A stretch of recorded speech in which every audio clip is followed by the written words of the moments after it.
हलचल न्यूज 24/7, हलचल सबकी नजर हमारी। राजनीति से काम तक,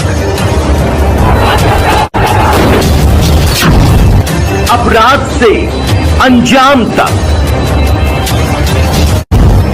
खेत से खलिहान तक, खिलाड़ी से मैदान तक, सितारों से आसमान तक, अब हर खबर पर होगी हमारी नजर। उत्तर प्रदेश प्रेस क्लब हजरतगंज में ऑल इंडिया पसमानदा मुस्लिम महाज के तत्वावधान में पसमानदा उलेमा बोर्ड के गठन को लेकर एक अहम चिंतन मंथन कार्यक्रम आयोजित किया गया। कार्यक्रम में उत्तर प्रदेश, बिहार, झारखंड, दिल्ली और उत्तराखंड समेत कई राज्यों से 100 से अधिक उलेमा, बुद्धिजीवी और पदाधिकारी शामिल हुए। बैठक में पसमानदा उलेमा की सामाजिक, आर्थिक और शैक्षणिक स्थिति, रोजगार, स्वास्थ्य और प्रतिनिधित्व जैसे मुद्दों पर विस्तार से चर्चा की गई। राष्ट्रीय अध्यक्ष परवेज हनीफ ने कहा कि पसमानदा उलेमा को संगठित और सशक्त मंच देने की जरूरत है। आयोजकों के मुताबिक यह पहल पसमानदा समाज के लिए एक ऐतिहासिक कदम साबित होगी। मैं मौलाना डॉक्टर उबैदुल्लाह कासमी झारखंड की राजधानी रांची से आया हूँ और झारखंड प्रदेश के उलमा बोर्ड का संयोजक हूँ।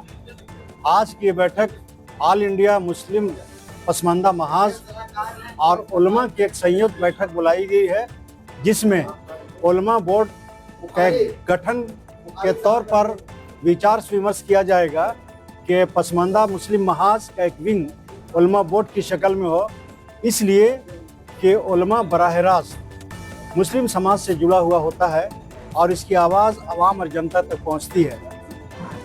ऑल इंडिया पसमानदा मुस्लिम महाज, जिसकी आबादी पूरे मुल्क में 85% है, लेकिन हमारे नाम पर जो पॉलिटिकल फ़ायदा उठा रहे हैं वो लोग हैं जिनकी आबादी 15% है।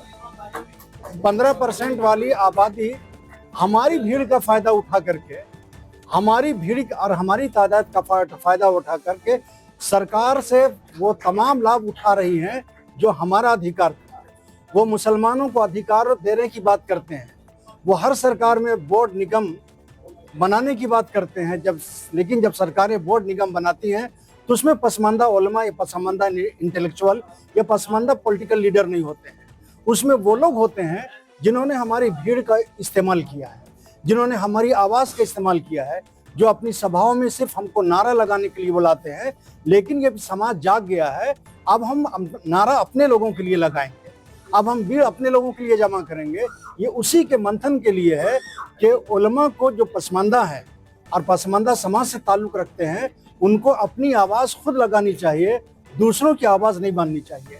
पसमानदा इंटेलेक्चुअल हैं, पसमानदा डॉक्टर हैं, प्रोफेसर हैं, पॉलिटिकल विंग से जुड़े हुए लोग हैं, उनको अपनी आवाज़ खुद लगानी चाहिए, ताकि हमारा हक और हमारा अधिकार जो दूसरे लोग ले जाते हैं, जिनकी आबादी 15% है, ये अधिकारों का हनन जो है अब इस देश में बंद होगा और ये पसमानदा मुसलमानों के जरिए होगा।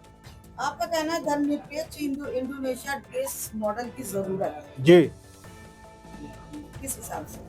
देखिए, यहाँ ये नारा लगाया जाता है कि इस्लाम में जात पात नहीं है। वो लोग नारा लगाने वाले कौन है? नारा तो सही लगाते हैं लेकिन उसका उद्देश्य गलत बताते हैं। इस्लाम में जात पात नहीं है लेकिन मुसलमानों में है। सारा पॉलिटिकल लाइफ, पॉलिटिकल लाभ, सियासी फायदा और संविधान में अधिकारों का जो बंटवारा है वो जाति बुनियाद पर। इसलिए हमको जो है नारा देकर के चुप करा दिया जाता है कि इस्लाम में बिरादरियत नहीं है। इस्लाम में नहीं है लेकिन मुसलमानों में है। जाति समीकरण के आधार पर हर पार्टी टिकट देती है कि भाई तुम्हारी जाति के लोग कितने हैं, तुम्हारे समाज के लोग कितने हैं। इसलिए कि एक सेकुलर देश में आदमी गिना जाता है, जाति गिनी जाती है। तो जिसकी जाति, जिसकी बिरादरी, जिसके लोग ज़्यादा होंगे उनको पार्टी भी टिकट देती है, उनके लोग भी वोटर ज़्यादा होते हैं। तो जब आबादी हमारी ज़्यादा है तो अधिकार भी हमारे लोगों को मिलना चाहिए। इस्लामी सिद्धांतों पर पसमानदा की जो जागरूकता की बात आप कह रहे हैं, किस तरह से होती है? देखिए, इस्लाम ने अधिकारों से वंचित रह जाने वालों को आगे बढ़ाया है। समाज में जिनको पीछे छोड़ दिया गया, जाहिर है कि कोई आदमी खुद से पीछे रहना नहीं चाहता है, लेकिन वो लोग जो कमजोरों का सहारा बन सकते थे, उन्होंने खुद इनको पीछे छोड़ दिया।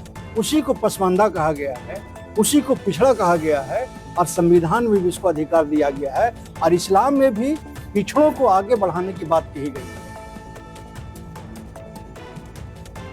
हलचल न्यूज 24/7 हलचल सबकी नजर हमारी।